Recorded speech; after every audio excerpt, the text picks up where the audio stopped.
ఓం అజ్ఞానతిమిరాంధస్య జ్ఞానాంజనాశలాకయ చక్షురున్మిళితం येन తస్మై శ్రీ గురవే నమః. నమ ఓం విష్ణుపదాయ కృష్ణపృష్ఠాయ భూతలే శ్రీమతే భక్తివేదాంత స్వామినితి నామినే నమస్తే సారస్వతీ దేవే గౌరవాణి ప్రచారిణే నిర్విశేష శూన్యవాది పాశ్చాత్య దేశధారిణే. జయ శ్రీ కృష్ణ చైతన్య ప్రభు నిత్యానంద శ్రీ అద్వైత గదధర శ్రీవాసాది గౌరభక్తవృంద. హరే కృష్ణ కృష్ణ కృష్ణ హరే హరే, హరే రామ రామ రామ హరే హరే. హరే కృష్ణ ప్రభుజీ సన్మాతజీస్ అందరికీ ప్రణామాలు. సో మనము ఫైనల్ గా ఈరోజు పండరిపూర్ ధామంకి వెళ్తున్నాము. సో ఆ యాత్రకు వెళ్లే ముందు మన మూడ్ ని సెట్ చేసుకోవడానికి మనము Panduranga వైభవము తెలుసుకుంటున్నాము.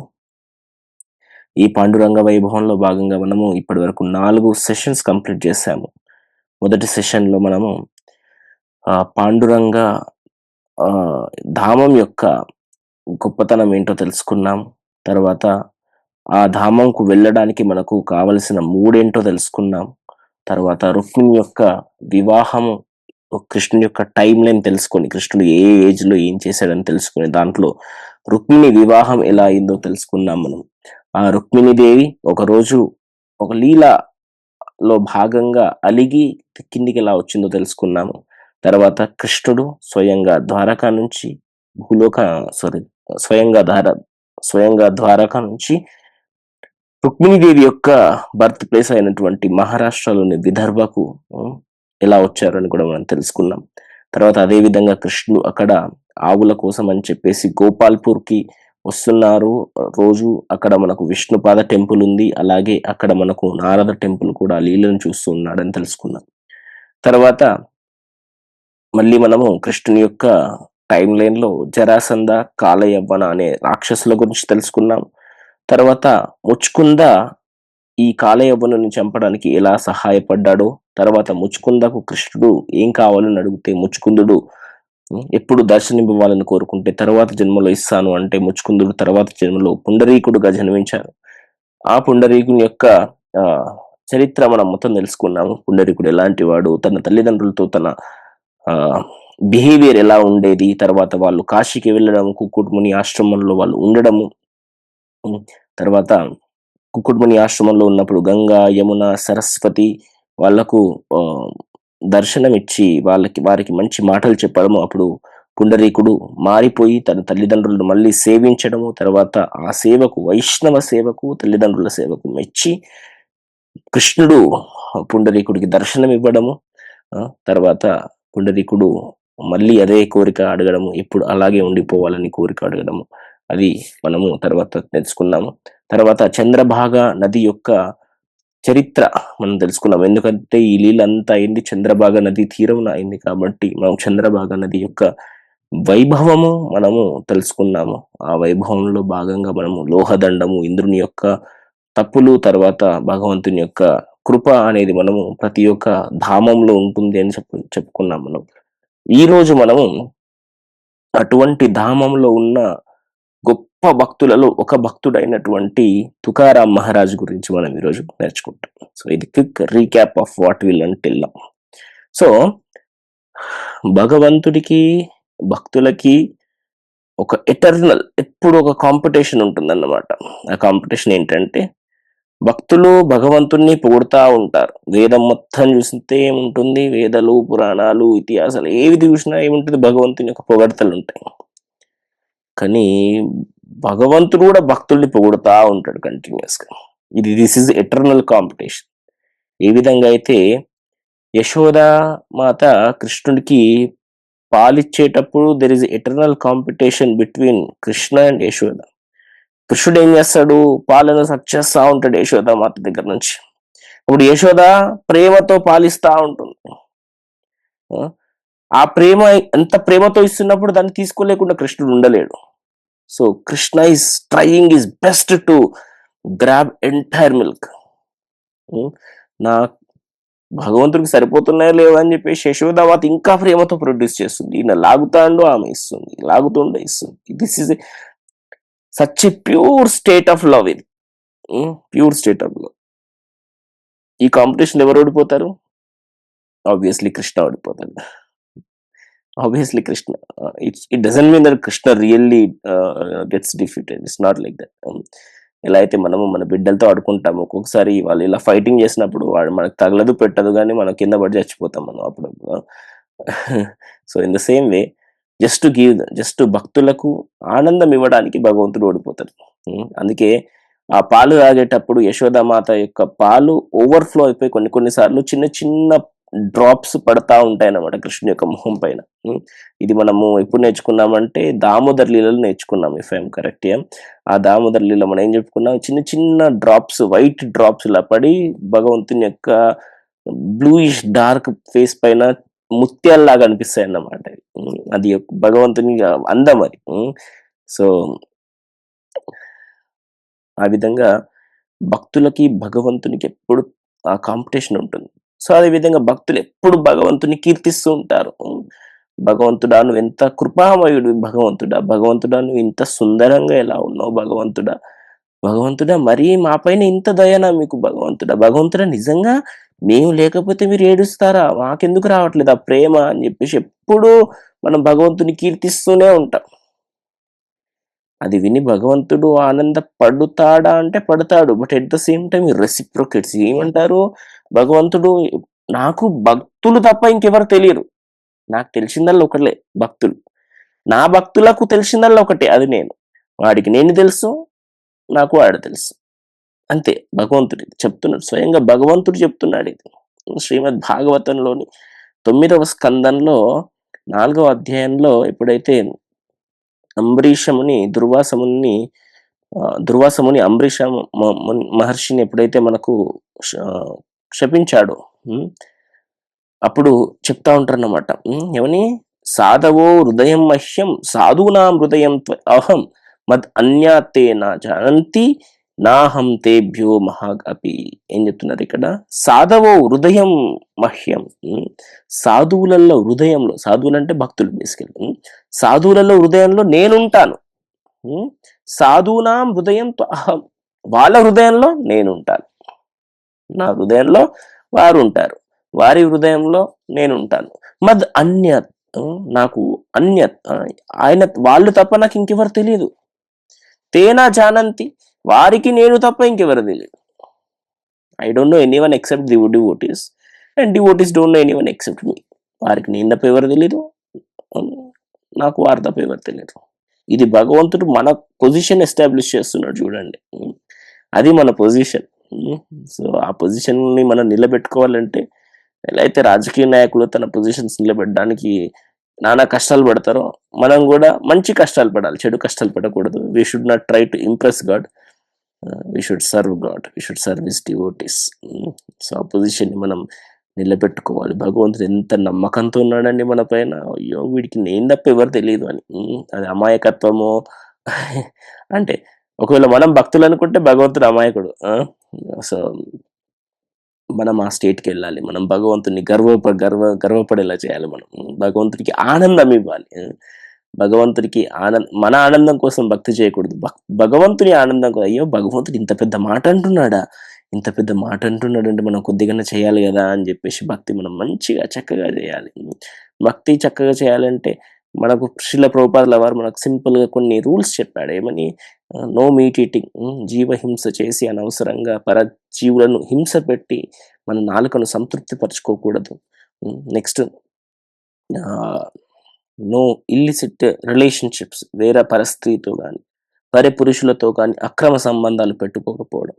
Next, always speak truth, no gambling, ఎప్పుడు కూడా అబద్ధాలు చెప్పకూడదు. ఎటువంటి బెట్టింగ్లు కానీ ఇలాంటివి చేయకూడదు మనము. నెక్స్ట్, నో ఇంటాక్సికేషన్, అనవసరంగా మద్యపానాలు స్వీకరించి మన జీవితాన్ని నాశనం చేసుకోకూడదు అని ఈ 4 నియమాలను పాటించి, ఈ 4 ధర్మం యొక్క 4 పాదాలుగా భావించి వీటిని గనక మనం సరిగ్గా ఫాలో అయితే అప్పుడు మనం మనుషులం అవుతాం. ఇవి ఫాలో అవ్వకపోతే జంతువులతో సమానం. ఎప్పుడైతే 4 ఫాలో అవుతామో అప్పుడు మనం మనుషులంగా తయారవుతాం. ఈ మనుషులుగా తయారైనప్పుడు అప్పుడు స్వచ్ఛంగా మంచిగా ప్రేమతో హరే కృష్ణ కృష్ణ కృష్ణ హరే హరే, హరే రామ రామ రామ హరే హరే అనే మంత్రాన్ని గనక మనం జపిస్తే భగవంతుడు మురిసిపోతాడండి. అయ్యయ్యో! మన నాలుక పైనొచ్చి నాట్యం చేస్తాడంట భగవంతుడు. హ్మ్. ఆహ్, ఆ జాయ్‌ని, ఆ ఆనందాన్ని మనం భగవంతునికివ్వాలి. హ్మ్. సో, మనం ఎస్పెషల్లీ మనం ఇప్పుడు ద మోస్ట్ పవర్‌ఫుల్ ల్యాండ్‌కెళ్తున్నాం మనం. హ్మ్. The land is filled with every dust of the land is filled with the holy name of the ఆహ్, విఠల్, విఠల్, విఠల్ అనుకుంటూ ప్రతి ఒక్క అంగుళము హ్మ్. విఠల నామముతో హ్మ్. కంపించిపోతుందన్నాం. హ్మ్. గొప్ప గొప్ప భక్తులు జ్ఞానేశ్వర్ గాని, నామదేవ్ గాని, ఏకానాథ్ గాని, సతీ సక్కుబాయి గాని, ఇలా తుకారాం గాని, ఇలా ఎందరో భక్తులు ఆ ప్రదేశంలో ఉన్నటువంటి విఠలుణ్ణి, పండరీనాథుణ్ణి, విఠోబాని ఎంతో సేవించారు వాళ్ళు. ఆ ప్రేమను లక్షలాది మందికి అక్కడ పంచారు. అటువంటి పంచిన గొప్ప గొప్ప భక్తులలో మనకు, మన మనస్సుకు, మన సాంప్రదాయానికి దగ్గరగా ఉన్నటువంటి భక్తులు తుకారాం మహారాజ్. హ్మ్. ఆ తుకారాం మహారాజు దేహు అనే గ్రామంలో ఐ థింక్ అది పండరిపూర్‌కి ఒక ఐ డోంట్ నో 2 అవర్స్ దూరంలో ఉంటది కావచ్చు. Not sure. Yeah! So, Dehu అనే గ్రామంలో 1609వ సంవత్సరంలో మనకు జన్మించారు. సో, ఆయనకి ఇద్దరు వైఫ్స్. హ్మ్. అప్పట్లో ఇద్దరు వైఫ్స్ అనేది common. Don't get surprised how a devotee can marry 2 wives అని. ఆహ్, మనము చేసుకోవచ్చు 2 పెళ్ళిళ్ళు. ప్రొవైడెడ్ మనము గనక వాళ్ళకి ఇద్దరికి ఎటువంటి డిఫరెన్స్ లేకుండా చక్కగా చూసుకోగలిగితే. హ్మ్. ఇద్దరికి ఇద్దరికి మంచిగా చూసుకునే కెపాసిటీ మనకుంటే చేసుకోవచ్చు. కానీ కలియుగంలో మనకంత కెపాసిటీ లేదు కాబట్టి, మనమెప్పుడూ రామచంద్రుడిని ఆదర్శంగా తీసుకొని ఏకపత్ని వ్రతం తీసుకోవాలి. అవునా? సో, శ్రీల ప్రభుపాదుల వారు మనకు శ్రీమద్ భాగవతం భాష్యం రాసేటప్పుడు, శ్రీమద్ భాగవతంలోని ఇంట్రొడక్షన్‌లో తుకారాం గురించి మెన్షన్ చేశారు. తుకారాం గురించి మెన్షన్ చేసి ఏం చెప్పారంటే, ఈ తుకారాము చైతన్య మహాప్రభు ద్వారా దీక్ష తీసుకున్నారు అని చెప్పారు. హ్మ్. సో, దీనికి మనకి ఎవిడెన్సెస్ ఏంటి అంటే, మనం ఏం చేస్తాం? మనం గౌడీయ సాంప్రదాయంలో మనం ఏం చేస్తాం? ఎప్పుడు చేసే పని మనం సంకీర్తన చేస్తా ఉంటాం. మనకు తెలిసిందల్లా భగవంతుని యొక్క నామము తప్ప మనకేం తెలీదు. ఇన్‌ఫాక్ట్ మనకు భగవంతుని కన్నా భగవంతుని నామం ఎక్కువ తెలుసు మనం. భగవంతుని ముఖం ఎన్ని సార్లు ఎంతసేపు చూస్తామో చూడమో తెలీదు గానీ, భగవంతుని నామం మాత్రం కనీసం 2 గంటలు రోజు మనం చూస్తా ఉంటాం. అవునా? సో, మనకు భగవంతుని రూపము కన్నా భగవంతుని నామం ఎక్కువ తెలుసు మనకు. అలాగే తుకారాం మహారాజు కూడా ఎప్పుడూ ఒక వీణ పట్టుకొని మెడలో చేతిలో 2 కరతాలు, కరతాలంటే మన రౌండ్ కరతాల్స్ ఉంటాయి గదా! వాళ్ళయి కొద్దిగా లైక్ ఇలా ఉంటాయన్నమాట. లైక్ ఒక కడ్డీల్లాగుంటాయన్నమాట. సో, ఇలా కొట్టుకుంటూ ఉంటారు చేతిలో ఇలా. సో, ఆ వీణ, కరతాళ్ళు పట్టుకొని ఎప్పుడూ వారు భగవంతుని యొక్క నామమే స్మరణ చేసేవాళ్ళు. అలాగే తుకారాం మహారాజు వీళ్ళని వార్కారీస్ అంటారన్నమాట. వీళ్ళ సాంప్రదాయాన్ని వార్కారీ సాంప్రదాయం. మనం గౌడియాస్ అంటాము మనం. వాళ్ళని వార్కారీస్ అంటాం. సో, ప్రతి ఆషాఢ ఏకాదశికి, కార్తీక ఏకాదశికి ఆషాఢ ఏకాదశి ఆషాఢ మంత్‌లో ఏం ఏకాదశి వస్తుంది? శయన ఏకాదశి వస్తుంది. అంటే భగవంతుడికి నిద్రపోతాడు. యోగ నిద్ర. అలాగే కార్తీక మంత్‌లో ఏం ఏకాదశి వస్తుంది? ఉత్తాన ఏకాదశి వస్తుంది.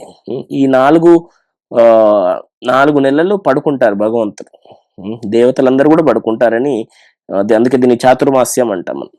సో, ఈ చాతుర్మాసంలో అందుకే మనకు ముహూర్తాలు ఎక్కువ ఉండవు. కాకపోతే చాలా ఫెస్టివల్స్ ఉంటాయి. ఎందుకంటే మనం ఇంకా భగవంతుడి సేవలో ఉండాలి. ఎందుకంటే భగవంతులు అనేవాళ్ళు పోలీసులు లాంటి వాళ్ళు. రాక్షసులు అనేవాళ్ళు దొంగలు లాంటి వాళ్ళు. పోలీసులు పడుకున్నారనుకో దొంగల తాకిడి ఎక్కువవుతుందా? తక్కువవుతుందా? ఎక్కువవుతుంది.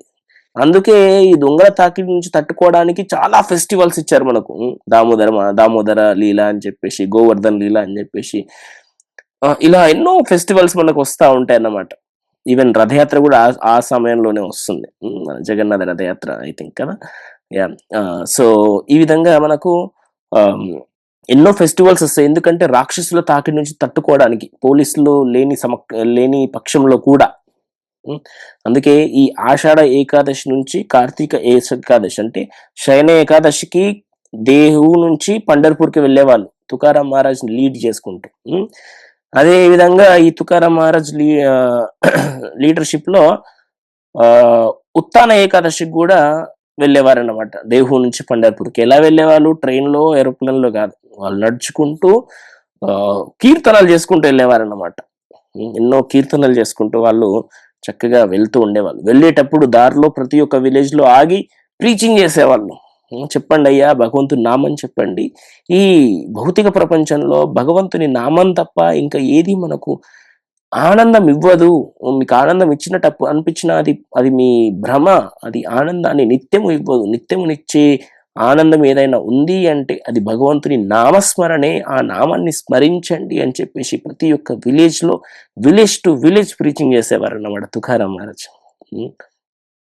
సో, దాన్ని ఇన్‌స్పిరేషన్‌గా తీసుకొని మన హిస్ హోలీనెస్ లోకనాథ స్వామి మహారాజులు విలేజ్ టు విలేజ్ ప్రీచింగ్ గూడా చేస్తారక్కడ మహారాష్ట్రలో ఈరోజు కూడా.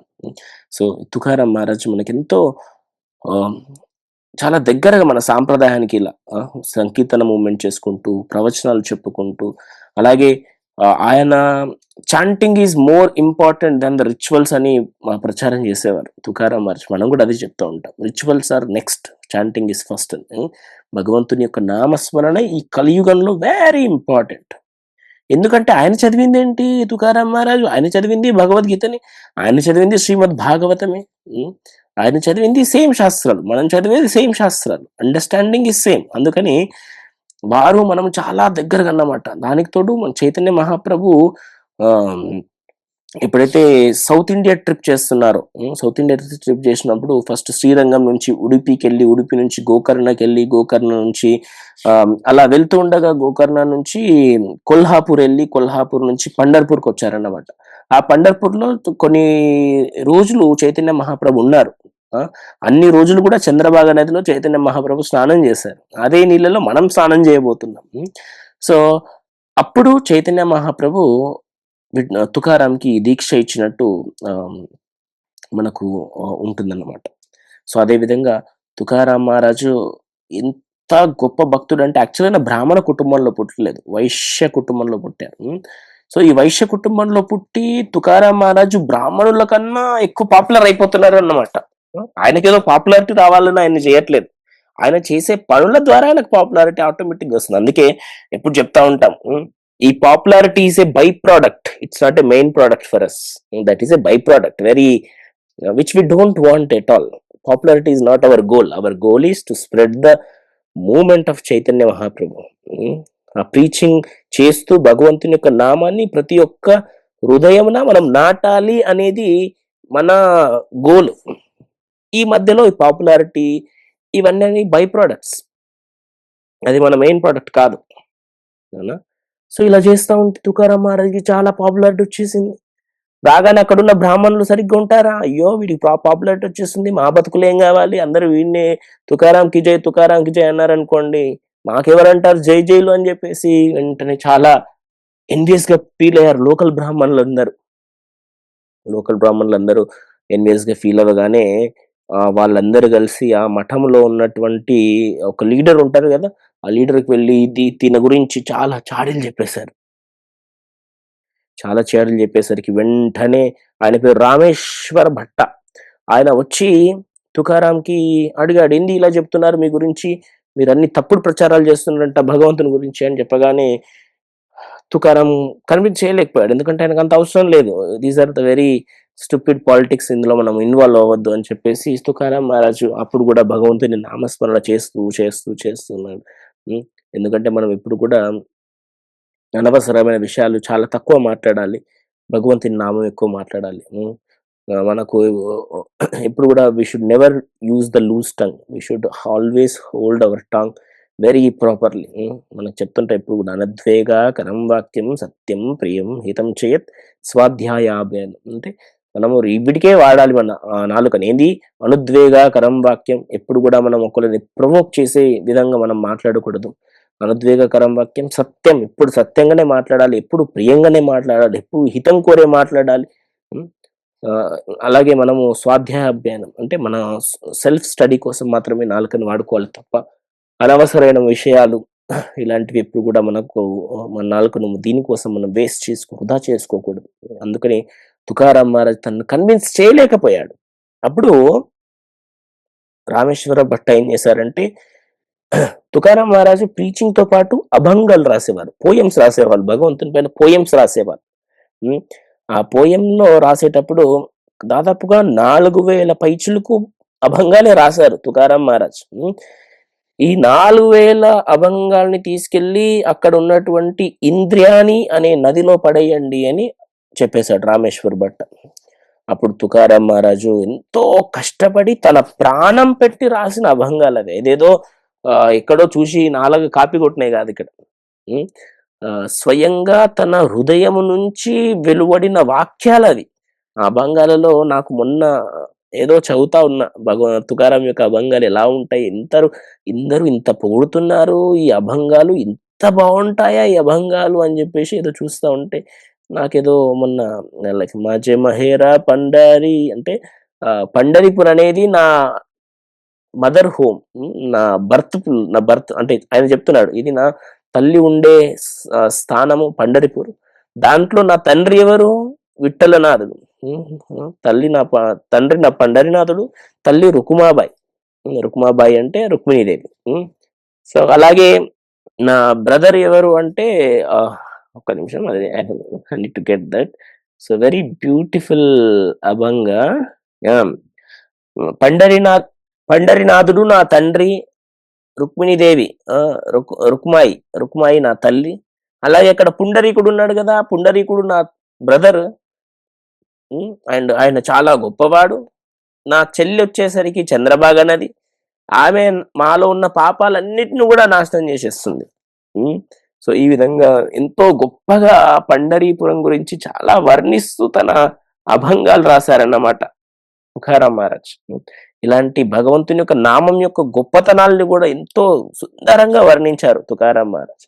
సో ఈ విధంగా ఈ 4000 అభంగాల్ని తన హృదయంతో రాసినటువంటి అభంగాల్ని ఇంద్రాయణి అనే నదిలో పడేయమని చెప్పేసి ఆర్డర్ చేశారు. ఎవరు? రామేశ్వర భట్ట.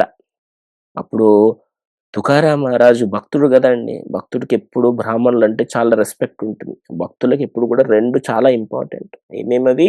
నమో బ్రహ్మణ్య దేవాయ గో బ్రాహ్మణ ఇతాయ చ జగద్దితాయ కృష్ణాయ గోవిందాయ నమో నమ. 2 విషయాలు ఏంటండి? బ్రాహ్మణులు, గోవులు, ఈ 2 కృష్ణుడికి చాలా ఇష్టం కాబట్టి మనకిష్టం, అంతే. కృష్ణుడికి ఏది ఇష్టమో మనకు అది ఇష్టం, కృష్ణుడికి ఏది ఇష్టం లేదో మనకు అది ఇష్టం లేదు, అంతే. ఎందుకు ఈ 2 ఇష్టం కృష్ణుడికి అంటే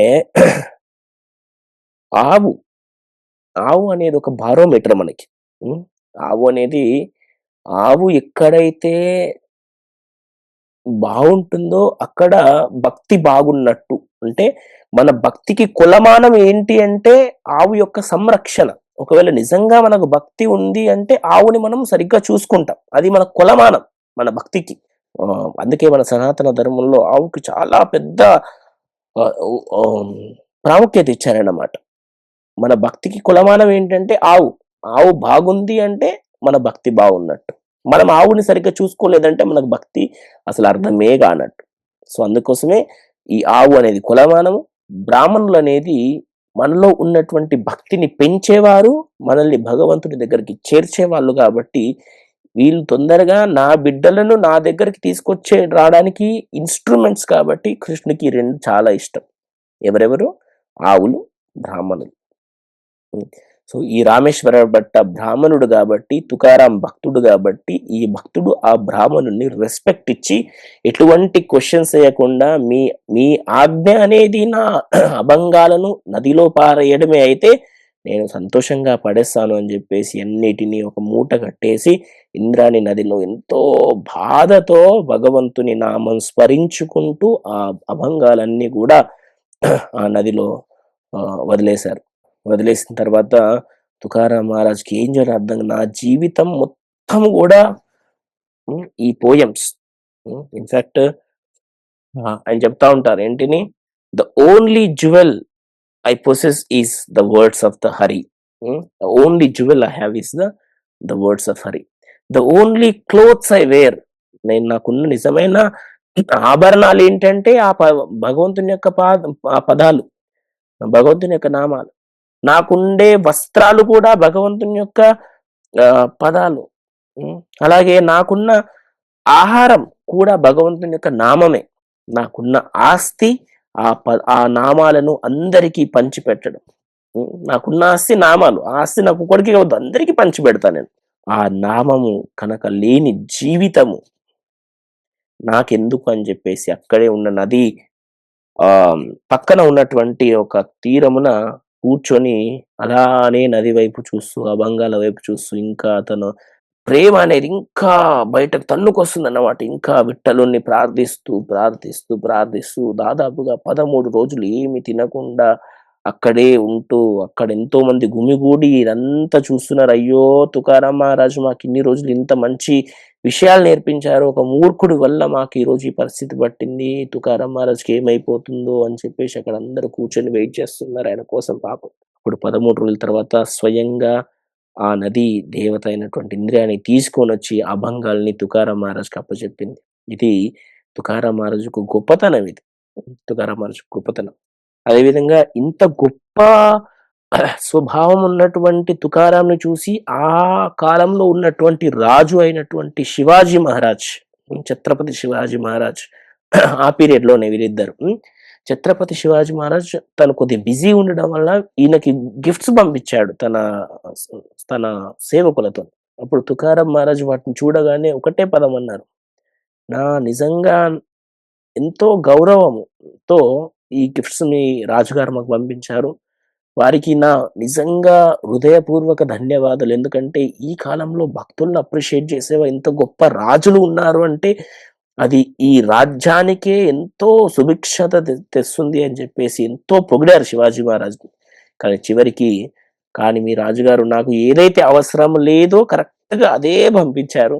దయచేసి మీ రాజుగారికి నా సాష్టాంగ నమస్కారాలు తెలుపుతూ ఈ గిఫ్ట్స్ నాకు వద్దు అని చెప్పండి అని చెప్పేసి ఎంతో వినయంగా మళ్ళీ తిరిగి పంపించారు.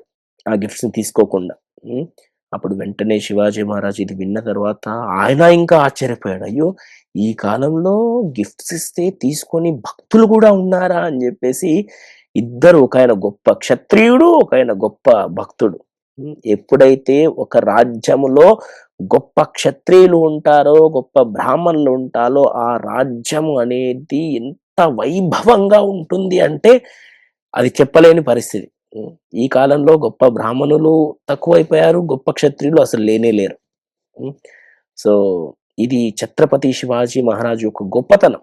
ఇది తుకారాం మహారాజ్ యొక్క గొప్పతనం. ఒకరోజు ఛత్రపతి శివాజీ మహారాజ్ దీనికి అసలు ఆనందపడిపోయి ఛత్రపతి శివాజీ మహారాజ్ వెంటనే తుకారాం మహారాజ్ దగ్గరకు పోయి, తుకారాం మహారాజ్ దగ్గర కాళ్ళ పైన పడుతున్నాడు. అయ్యో! మీరింత గొప్ప భక్తులా అని జెప్పేసి. అప్పుడు తుకారాం మహారాజు యొక్క అభంగాలు విని ఛత్రపతి శివాజీ మహారాజు నేనింకా సన్యాసం తీసుకుంటాను. నా రాజ్యాన్ని వదిలేస్తాను అని జెప్పేసి అక్కడే మీకు సేవకుడిలాగా ఉండిపోతానని జెప్పేసి ఛత్రపతి శివాజీ మహారాజ్ తుకారాం మహారాజ్‌తో చెప్తున్నారు. ఇక్కడ జూడండి, ఇద్దరిని మనం మహారాజే అంటున్నాం.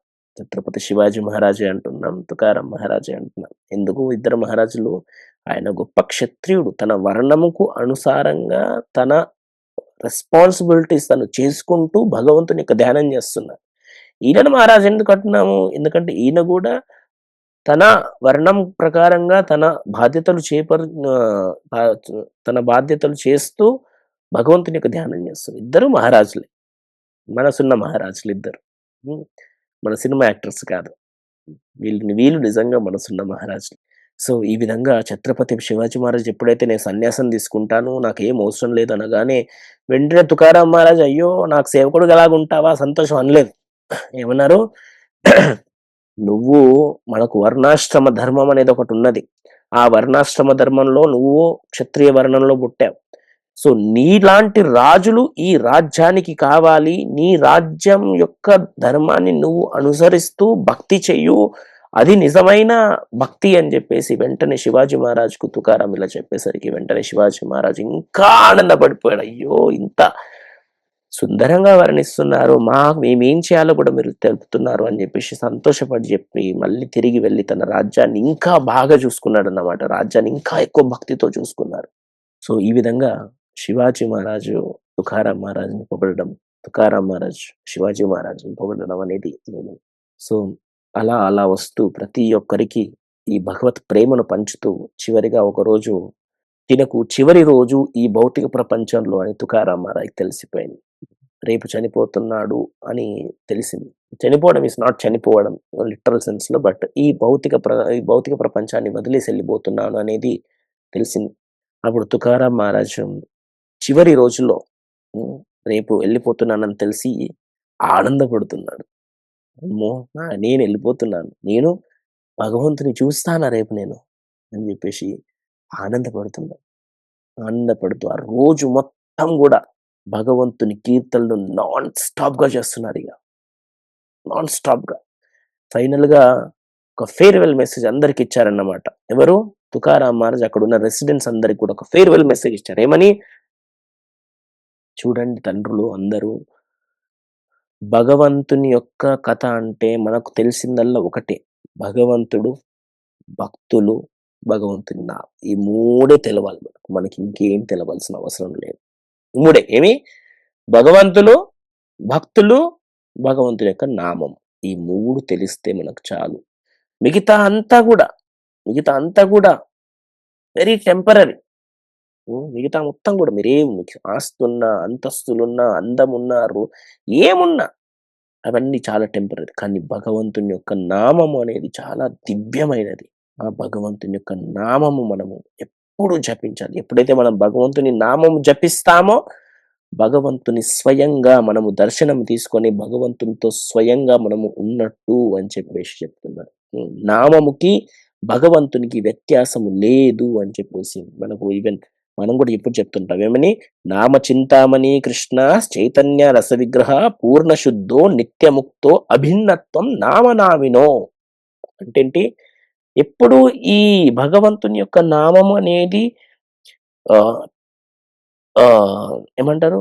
పూర్ణ కంప్లీట్‌గా ఉంటుందంట. శుద్ధ చాలా పవిత్రమైనదంట. నిత్యముక్తో మనకి ముక్తిని ఇచ్చేదంట. హ్మ్. ఈ భౌతిక బాధల నుంచి ముక్తిస్తుందంట. అటువంటి నామము అభిన్నత్వం నామ నామినో. అటువంటి నామం అనేది భగవంతునికి, నామానికి మధ్య వ్యత్యాసం లేనే లేదంట. 2 సమానమే అంట. సో, ఆ విధంగా చెబుతూ అందరికీ మీరందరూ కూడా నేను వెళ్ళిన తర్వాత కూడా ఇలాగే భగవంతుని యొక్క కీర్తనలు చేసుకుంటూ, భగవంతుని యొక్క నామం జపిస్తూ ఉండండి. ఏ రోజు కూడా భౌతిక అవసరాల వెంబడి పడి వాటికి బానిసలు కాకండి. సో, అలా చెబుతూ చివరిగా మీరందరూ జాగ్రత్తగా ఉండండి.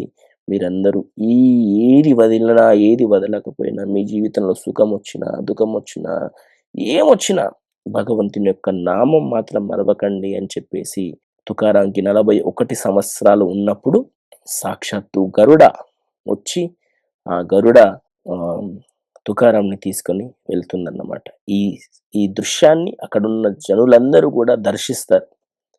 అక్కడ దర్శిస్తూ అందరూ తుకారాం మహారాజ్‌కి జై! తుకారాం మహారాజ్‌కి జై! తుకారాం మహారాజ్‌కి జై! అని జెప్పేసి అందరూ ప్రైజ్ చేస్తుంటారన్నమాట. ఈవెన్ ఈరోజు కూడా మనం అక్కడ వైకుంఠ ఆహ్, వైకుంఠ స్థాన్ అనే ఒక ప్రదేశం ఉంది. అక్కడ మనం ఈరోజు కూడా ఉంది అది. వెళ్లి చూడొచ్చు. మొన్న మనకు హరిగోపాల్ ప్రభు చెప్పినట్టు అక్కడ ఎప్పుడు చాలా నిశ్శబ్దంగానే ఉంటుంది. కానీ ఏ తిథి రోజైతే తుకారాం మహారాజ్ అక్కడి నుంచి వెళ్ళిపోయారో, ఆ తిథి రోజు మాత్రం అక్కడ ఒక నిమిషం పాటు చాలా గాలొచ్చేస్తుందంట. ఎలా అయితే ఒక ఏరోప్లేన్ ల్యాండ్ అయినప్పుడు ఏరోప్లేన్ టేక్ ఆఫ్ అయినప్పుడు ఎలా అయితే మనకు అక్కడ ఫుల్ గాలొస్తుందో, అలా వస్తుందంట ఈరోజు గూడా అక్కడ. హ్మ్. సో, అది మనకు ఈరోజు కూడా చూడొచ్చు. సో, ఈ విధంగా తుకారాం మహారాజ్ యొక్క టీచింగ్స్, మన టీచింగ్స్ అనేవి చాలా దగ్గరలో ఉంటాయి. చాలా దగ్గరలో ఉంటాయి. మేబీ అందుకోసమే మనం ఫస్ట్ యాత్ర పంढरपूर యాత్రకు వెళ్తున్నాం. సో, తుకారాం మహారాజ్ కూడా జీవదయ, నామరుచి, వైష్ణవ సేవ ఈ మూడిటిని జీవదయతో అందరికీ భగవంతుని నామం పంచిపెచ్చాడు.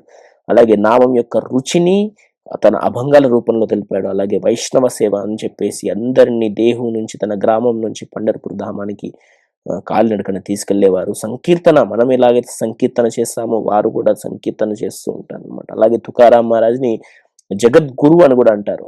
జగద్గురు ఎందుకంటారు? తను ఎప్పుడు గూడా దేహు గ్రామం, పంढरपूर గ్రామం నుంచి బయట అంటే మహారాష్ట్ర నుంచి బయటకు రాలేదెప్పుడు. అయినా గాని జగద్గురు ఎందుకంటారంటే, జగద్గురు అంటే ఆఫ్‌కోర్స్ అన్ని ప్రదేశాలకెళ్ళి తను భగవంతుని యొక్క గొప్పతనాన్ని చాటి చెప్పేవారు.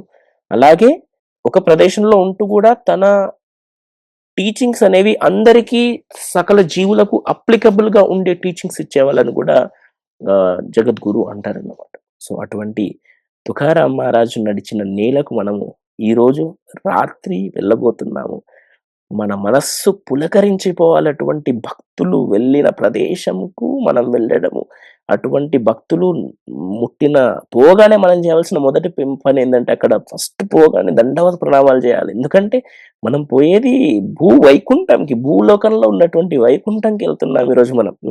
అలాగే ఆహ్, భగ ఆహ్, అటువంటి గొప్ప గొప్ప భక్తులు, గొప్ప గొప్ప ఆచార్యులు లో నీళ్ళలో స్నానం చేసిన నీళ్ళలో మనం స్నానం చేయబోతున్నాం. మనకు we should feel very uncomfortable to touch that water even. But at the same time we should grab the opportunity. So, I wish everyone a very happy devotional Krishna conscious yatra today evening. So let us all take maximum advantage of this yatra and come with full recharged batteries. We should come back and that charge should be there for another 1 year, and we should go to next yatra in the next December or November once again. Thank you so much. Rukmini Vittal Bhagwan ki jai, Srila Prabhupada ki jai, Tukaram Maharaj ki jai, Srila Prabhupada ki jai. Hari Hari Bol.